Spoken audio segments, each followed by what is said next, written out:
अरुणजी मी तुमका सांगतोय, हे आमचे गुरु असत आमचे गीताकार रमेश आडावकर, ह्यांच्याकडून माझ्या कानावर नेहमी चांगल्या चांगल्या गोष्टी ऐकू.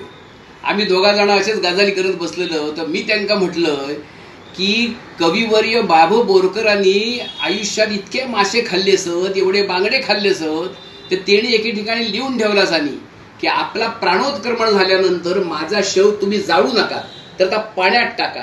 कारण ज्या बांगड्यांका मी आयुष्यभर खाल्लं सय, त्या बांगड्यांनी माका खत्री खाऊ काय असा. तेव्हा आडावकरांका आता एवढा आवडला. आडावकर म्हणाले मी बांगड्यावर कविता करतोय, आणि थंयच्या थंय तरी माका कविता करून दिली.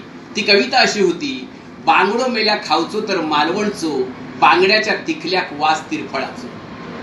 मुंबईच्या बाजारात बर्फातली पापलेटा, मुंबईच्या बाजारात बर्फातली पापलेटा, ढेंगो वर झालेली जळली मेली सुंगटा, मासळेच्या घाडीयन सांडगो होता नाकाचो, बांगडो मेल्या खावचो तर मालवणचो, बांगड्याच्या तिखल्या वास तिरफळाचो.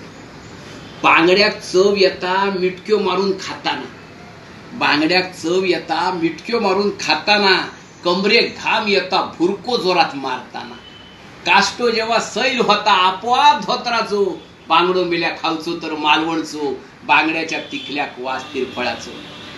बांगडो मेलो मरता कोकणी माणसासाठी, बांगडो मेलो मरता कोकणी माणसासाठी, आम्ही सुद्धा औषध खाऊ मरतो बांगड्यांसाठी. बांगडो आमका जीव की प्राण, राजो असा मासळीचो, बांगडो मेल्या खावचो तर मालवणचो, बांगड्याच्या तिखल्या वास तिरफळाचो.